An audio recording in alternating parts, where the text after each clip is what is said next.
For I am the Lord, I do not change. Therefore you are not consumed, O sons of Jacob. You know, in this difficult time that we are in, one thing that is very hard for people, even for me, myself, to embrace is the change. Because with the changes, the many changes that we are facing right now. See, you cannot go out without wearing masks. You have to always observe social distancing. You have to regulate your movement because you don't want to be infected by the virus. And also changes in work. There are so many that were laid off. There are so many that needs to go home because they don't have any more a means of income in the place where they are in. So with these changes, we become uncomfortable. You know, we are out of our comfort zone, and sometimes it's hard for us to embrace the new thing, the new reality. So in these changes that are happening around us, we should have somebody to hold on that is consistent, stable, and unmoved by these circumstances. And who is that?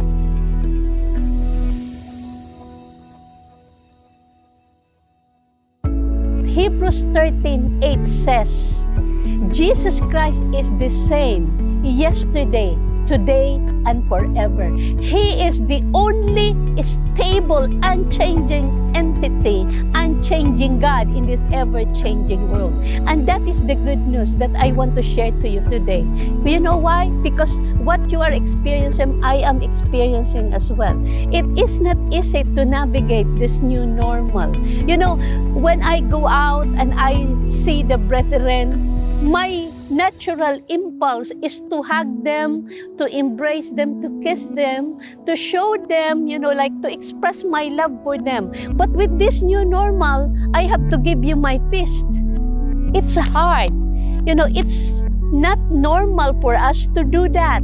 We usually hug, we usually kiss, we usually embrace one another as a sign of our love, as one family of Christ. One family of God, but we don't need to, but right now we have to regulate our movements and even our expression of our feelings because of this virus. So there are so many new normal, and one word that encourages me in embracing this new normal is the word in Deuteronomy chapter 31 verse 1. Deuteronomy 31 is Moses giving instruction to Joshua because he will not be the one to lead them into the promised land, but it is the new leader Joshua. So Moses is giving Joshua instruction, and the first words in that chapter, Deuteronomy 31, is that Moses spoke these words to the people. And what I want you to understand from this is that God has a word for us. God has a word for you. God has a word for me in this new normal. This is very important because we have not been into this road yet. That's why we were all, caught off guard. Why? Because this is new.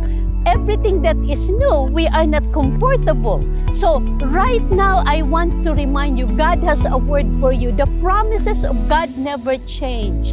God is stable. His promises never change for you and for me. There are still promises in the Word of God, and so many that we can bank on, that we can count on, that we can hold on. He never changed. He said, I will never leave you. I will never forsake you. He said to Joshua, I will cross over that before you.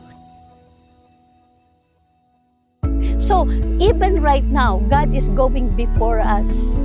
These are not too difficult for God to handle. It is difficult for us. So I challenge you in this difficult time, in facing this so many changes, let us embrace God and His Word.